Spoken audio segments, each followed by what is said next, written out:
शेखर ई study में आप सभी का स्वागत है। प्रिय विद्यार्थियों, हमारे इस ऑनलाइन इंस्टीट्यूट के माध्यम से आप सभी को गणित और हिंदी विषय का आधारभूत तरीके से अध्यापन कराया जाता है, जिसमें कहीं अगर थोड़ी बहुत त्रुटि हो जाती है तो उसके लिए हम क्षमा प्रार्थी हैं और इस संबंध में आपके सुझाव आमंत्रित हैं। धन्यवाद।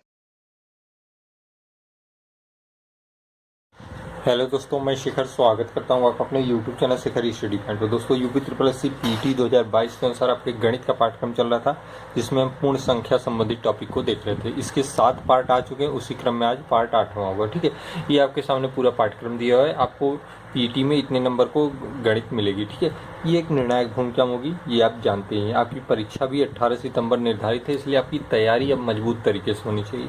अगर पिछली पीटी में आप बेहतर नहीं कर पाए किसी कारणवश, तो अब आपको फिर मौका मिल रहा है। इससे रिलेटेड बहुत सारी भर्तियाँ आएंगी, इसलिए आप बेहतर तैयारी करिए और 18 सितंबर को आप अपने अनुभव को देखिए कि आपने पिछले पीटी में क्या किया, अब की पीटी में क्या कर पा रहे हैं। ठीक है, और आप चूंकि पीटी में अच्छा स्कोर रहेगा तभी आप आगे की भर्तियों को देख पाएंगे, जैसा कि आपने अभी देख लिया है। ठीक है, तो आइए शुरुआत करते हैं संख्याओं से संबंधित यह टॉपिक, जिसका पार्ट 8 होगा। देखिएगा, संख्याओं से संबंधित ही टॉपिक में संख्याओं पर भाग की संक्रिया से संबंधित यह टॉपिक है, इसे भी देख लेते हैं। ठीक है, यहाँ से भी प्रश्न आपके बनते हैं।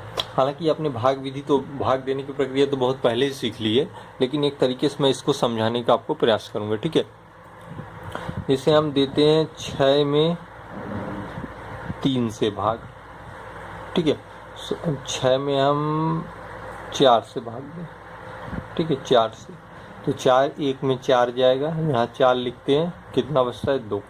ठीक है, अब देखिए ये जो फार्मूला लिखा है भाज्य बराबर भाजक गुणे भागफल धन शेषफल, इसका मतलब क्या है? देखिए, ये होता है आपका भाजक। क्या होता है? भाजक। ये जो होता है आपका, ये होता है भाज्य।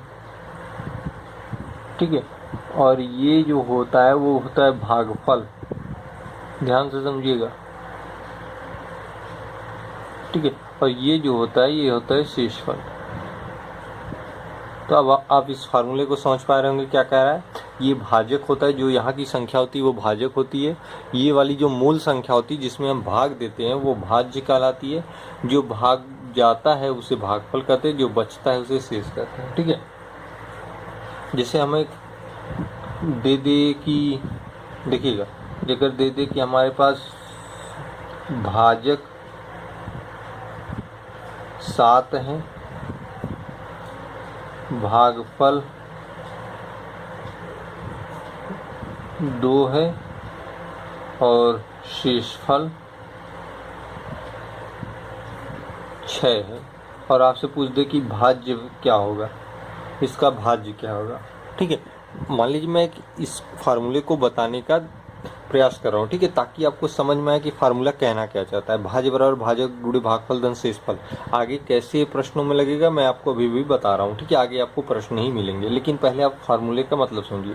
आप इन शब्दों से परिचित हो गए। भाज्य, भाजक, भागफल, शेषफल का क्या होता है? ये भाग की प्रक्रिया होती है, जिसे आप बहुत पहले की कक्षाओं में देखते आ रहे हैं। बस उसी में जान लीजिए, ये भाजक होता है, ये भाज्य होता है, जो संख्या होती है मूल रूप से, जो भाग दिया जाता है, जो जितनी बार में जाता है वो भागफल होता है, और जो शेष बचता है उसी को शेषफल कहते हैं। ठीक है, जैसे ये प्रश्न मैंने दिया, हमने पूछा कि भाज्य क्या होगा, तो भाई ये फार्मूला लगा दीजिए। भाजक आपका दिया है 7 गुणे भागफल दिया है 2, शेषफल क्या है 6। 7 2 में 14, 14 और 6 20। तो आप कह सकते हैं भाज्य आपका 20 होगा। ठीक है, भाज्य क्या होगा आपका 20 होगा। अब इसे प्रमाणित करना चाहें तो भाज्य हमारा 20 है, यही मूल संख्या होती है। मूल संख्या जिसमें हम भाग देते हैं वही होती है। ठीक है, उसी को हम भाज्य कहते हैं। ये 6 क्या है? भाज्य है, तो हमारा 20 भाज्य है हमारे पास। देखिए, भाजक क्या है? 7 है। ठीक है, अब 7 से भाग दीजिए, देखिए क्या भागफल 2 और शेषफल 6 मिलता है। देखिए 7 2 में 14, 7 1 में 21, ज़्यादा हो जाएगा। 7 2 में 14, 14 6 20। देखिए भागफल 2 आ गया और शेषफल 6 आ गया। मतलब इसी पे यह रूल आधारित है। मेरे समझाने का मतलब यही था। ठीक है, अब उम्मीद करता हूँ पूर्णतः आप इस नियम को समझ गए होंगे कि ये रूल को कि क्या कहना चाहता है। भाज्य बराबर भाजक गुणे भागफल धन शेषफल का मतलब क्या है, ये क्या कहना चाह रहा है, तो अब बेहतर समझ पाएंगे। आइए प्रश्नों को देखते हैं।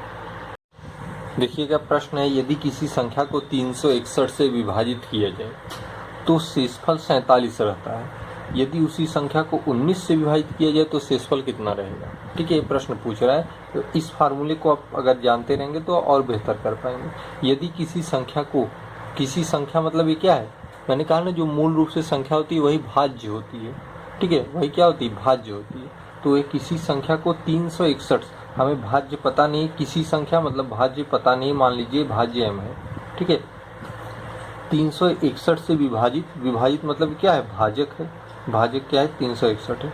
भाई हम कहते हैं ना कि 4 से विभाजित करिए, 8 को 4 से विभाजित करिए तो 8 में 4 से भाग देंगे, वही 4 से भाग दे रहे हैं, वही क्या है, विभाजित कर रही है 8 को, तो वह उसी को हम भाजक कहते हैं। 4 भाजक होता है, 8 भाज्य होता है। ठीक है, जैसे हम 4 को 8 में भाग दें तो ये क्या होता है, भाज्य होता है, ये होता है भाजक। इसी को हम कह सकते हैं कि 4 से विभाजित कर रहे हैं 8 को। ठीक है, तो भाजक हो गया इतना 361, तो शेषफल 47 रह जाता है। देखिए, भागफल भी नहीं दिया है, मान लीजिए इसको n, और शेषफल 47 रह जा रहा है। ठीक है, मतलब ये आपके प्रश्न के अनुसार है। ठीक है, यदि किसी संख्या को 361 से विभाजित किया जाए तो शेषफल 47 रह जाता है। अब उसी संख्या को, अब ये तो आप कह सकते हो ना कि यम भाज्य अर्थात वही संख्या। ठीक है, भाज्य अर्थात वही संख्या होती है जो मूल रूप में होती है। ठीक है, जैसे 8 क्या है, भाज्य है, तो 8 यही संख्या कहलाएगी। ठीक है, अब देखिए, अब आपको पता चल गया संख्या क्या है। हालांकि अभी आपको पूरा आपने हल नहीं कर पाया, क्योंकि दो चीज़ें अज्ञात है ना, यहाँ भागफल भी नहीं दिया है, भाज्य भी नहीं दिया है, इसलिए इसे आप पूरा हल नहीं कर सकते। आप यहाँ तक मान सकते हैं कि हमारी संख्या अर्थात भाज्य यह हो गया 361, ऐसे लिख सकते हैं आप, 361 n + 47 ही हमारा भाज्य हो गया। ठीक है, अब देखिए करें, यदि उसी संख्या को, कौन सी संख्या, उसी संख्या को, मतलब ये जो ऊपर संख्या थी उसी की बात कर रहा है, अर्थात इसकी बात कर रहा है। इसका मान क्या है, ये है। अगर इसी को मतलब 361 n + 47 को 19 से विभाजित किया जाए, अर्थात 19 से विभाजित किया जाए तो शेषफल कितना होगा। अब आपसे पूछ रहा है कि शेषफल कितना होगा। ठीक है, इसको करने के तरीके, अब शेषफल कैसे आप ज्ञात करेंगे, देखिएगा, आपके पास है 361 n + 47। ठीक है, अपान 19 से विभाजित किया जाए तो आपसे पूछ रहा है कि शेषफल क्या होगा। ठीक है, अब आप इसे या तो 361 को तोड़ेंगे तो 19 × 19 लिख सकते हैं। ठीक है, 19 × 19 361 होता है, आगे क्या है, n है। ठीक है, प्लस 47 को आप तोड़ेंगे तो लिख सकते हैं 38 39 40 से 47 9। ठीक है, वही चीज़ है, मैंने क्यों थोड़ा सा ओपन कर दिया, मतलब 361 को 19 × 19 लिख दिया, 47 को 38 × 9। अच्छा, मैंने ऐसा क्यों किया, ताकि यह और यह दोनों 19 से एक बार विभाजित हो जाए। ठीक है, देखिए 38 19 से विभाजित है, 38 ही क्यों लिया, देखिए अधिकतम लिया, इसके आगे नहीं लिख सकते हैं। 38 क्यों नहीं लिख सकते, क्योंकि इसके आगे की संख्या 19 से विभाजित नहीं होगी और हमें 47 तक ही रहना है। ठीक है, और इसे 19 के रूप में तोड़ना है, क्योंकि हम इसे पूर्णतः समाप्त कर देंगे तभी हमें शेषफल पता चलेगा। देखिए, अब देखिए, जब कोई संख्या गुणे में होती है, अगर उसका एक भी मान कट गया, जैसे 19 कट गया, अर्थात यह पूरी संख्या कट जाएगी 19 से, ये होता है रूल। जैसे देखिए, अगर हम लिख दें 2 × 2, ठीक है, और इसे हम 2 से विभाजित कर दें तो 2 कट गया, भाई 2 × 2 4 ही होता है, 4 को 2 से भाग देंगे तो 2 ही आएगा। तो चाहे ऐसे करिए, चाहे आप देखिए, चाहे आप 4 को 2 से भाग देंगे तो 2 ले जाएंगे, या 2 × 2 करेंगे तो 1 2 2 कट जाएगा, बचेगा 2, मतलब वही होता है। पूरी संख्या मान लीजिए कि नहीं कट गया, जैसे 4 यहाँ पूर्णतः कट गया, वैसे 2 × 2 भी तो पूर्णतः कट गया। उसी रूप में यह लिखा गया 19 × 19 × n। अगर एक 19 कट गया तो गुणे के नाते पूरी संख्या कट गई। ठीक है, पूरी संख्या खत्म हो गई। यहाँ देखिए 38 प्लस लगा हुआ है। अब ध्यान दीजिएगा एक चीज़, जैसे अगर 2 + 2 है, ठीक है, तो 2 + 2 में अगर 2 से भाग दे रहे हैं तो अगर 1 कट रहा है तो आगे का शेष बचता है। ठीक है, ये शेष बचेगा। जैसे 19 2 में 38 आपने काट दिया, मतलब ये पूरा कर गया, लेकिन ये 9 बच गया, 9 बच गया, तो आप कह सकते हैं कि शेष कितना होगा, शेष हमारा 9 होगा। यही आपका आंसर हो जाएगा, ये क्या होगा, आपका आंसर हो जाएगा। ठीक है, तो उम्मीद करता हूँ समझ में आया होगा। अगर नहीं थोड़ा सा भी प्रॉब्लम हो रही तो आप कमेंट बॉक्स में बताइए, मैं फिर से बता दूंगा। हालांकि इससे रिलेटेड प्रश्न अभी मैं आपको आगे बताने जा रहा हूँ। देखिएगा, विभिन्न प्रश्न आपके सामने है। भाजक भागफल का 25 गुना और शेषफल का 5 गुना है। यदि भागफल 16 हो तो भाज्य है, आपसे देखिए उसी फार्मूले पे आधारित है, आपसे पूछ रहा है भाज्य क्या होगा, भाजक भागफल का 25 गुना और शेषफल का 5 गुना। यदि यदि भागफल 16 हो, मतलब देखिए एक वैल्यू यहाँ पे दी हुई है भागफल, ठीक है, भागफल क्या दी हुई 16 दी हुई, और आगे देखिए पढ़ा है कि भाजक भागफल का 25 गुना। भागफल 16 है, 16 गुणे 25 करेंगे तो ये क्या प्राप्त हो जाएगा 25 गुना ना, भागफल का 25 गुना क्या है भाजक में, तो मतलब आपको भाजक जो प्राप्त होगा वह 16 गुणे 25 होगा, ठीक है। अब देखिए आगे फिर से इसे पढ़िए, भाजक भागफल का 25 गुना और शेषफल का 5 गुना, मतलब इसी के बारे में कह रहा है, अगर और लग गया तो इसके बारे में कह रहा है, ठीक है। और शेषफल का 5 गुना, मतलब अगर भाजक क्या हो गया, यहाँ पे आपको पता चल गया भाजक कितना है 16 गुणे 25, ठीक है। ये क्या है शेषफल का 5 गुना है, तो आप अगर शेषफल निकालेंगे तो आप इसी 16 गुणे 25 में 5 से भाग दे देंगे, क्योंकि भाजक 5 गुना है तो उसको रिवर्स आने के लिए भाग दिया जाएगा, तभी तो आप शेषफल निकालेंगे। तो 5 से भाग देंगे, 5 5 में 25, 16 5 में 80। आपको शेषफल पता चल गया, भाजक पता चल गया, भागफल पता चल गया। तो पूछा है भाज्य है, तो भाज्य बराबर क्या होता है, भाजक क्या है 16 गुणे 25, भाजक गुणे भागफल क्या है 16 है, धन शेषफल क्या है 80, ठीक है, शेषफल क्या है 80।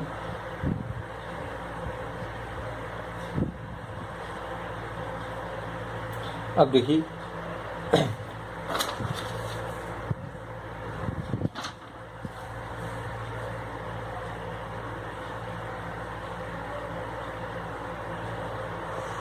अब देखिए यहाँ पे, अब इसको सॉल्व कर दीजिए, भाज्य आपका पता चल जाएगा। देखिए 16 यहाँ भी है, 16 इसमें भी 16 कॉमन ले लेंगे तो आपका आएगा 25, ठीक है, गुणे 16 प्लस 16 5 में 80, ठीक है।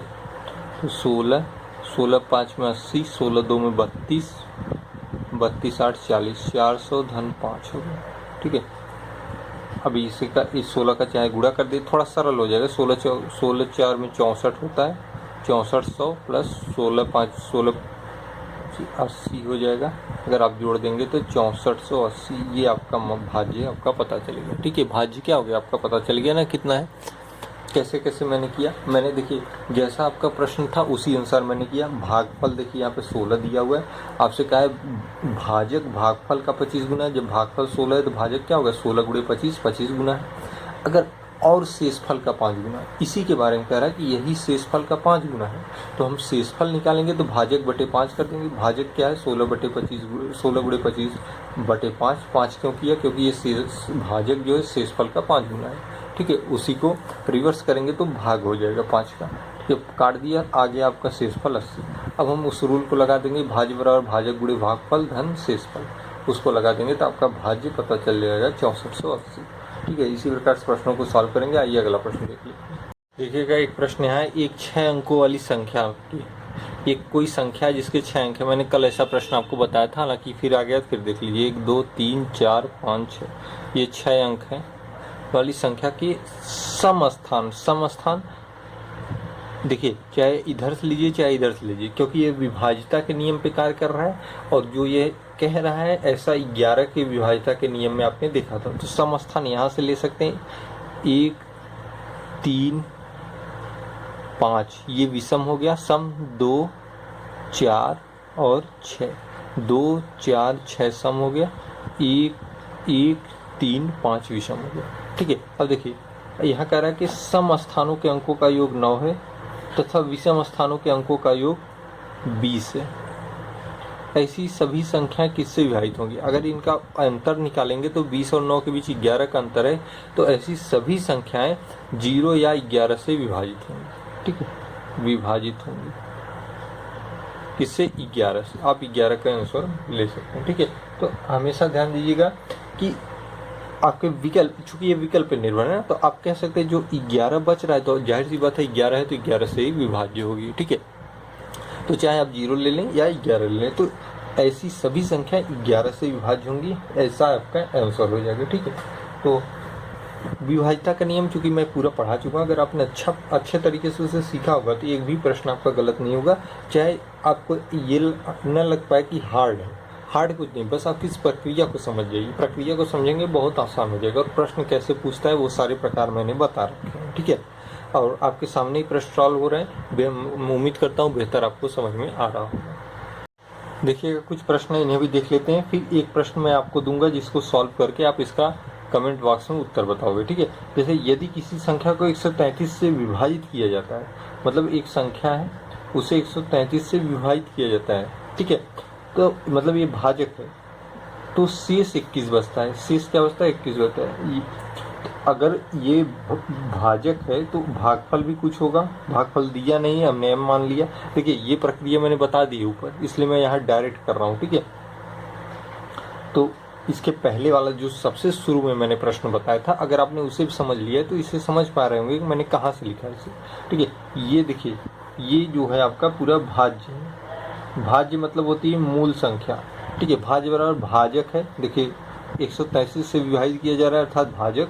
आगे आता है गुणे भागफल। भागफल दिया नहीं, m मान लिए।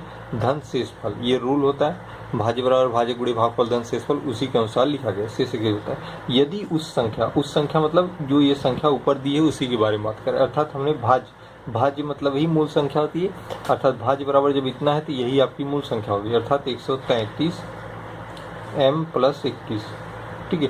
यदि उसी संख्या को 19 से भाग दिया जाए, 19 से भाग दें तो शेष क्या बचेगा? देखिए वही चीज है जो मैंने पहले बताया। 133 को 19 के रूप में लिखेंगे तो क्या होगा? 19 गुणे 7 गुणे m प्लस 19 धन 2, ये अलग से चीज है, बटे 19 से भाग दीजिए। क्योंकि देखिए यहाँ भी गुणा यहाँ भी गुणा, मतलब इस पूरी संख्या एक ही रूप में गुणे के रूप में, तो अगर एक कट गया मतलब ये पूरी संख्या कट गई, ठीक है, शेष कुछ नहीं बचा। लेकिन इसका जब 19 काटेंगे तो शेष 2 बच जाएगा, ठीक है। यही 2 क्या है? आपका आंसर है। तो पूछना किया जाए तो शेष बचेगा, शेष क्या बचेगा? 2 बचेगा, ठीक है। इसी तरीके से एकदम पहला वाला प्रश्न था वही रूप यहाँ भी है, ठीक है। तो अगर उसे आपने समझा है तो इसे भी समझ पाएंगे, दोनों समझ के बेहतर समझ पाएंगे।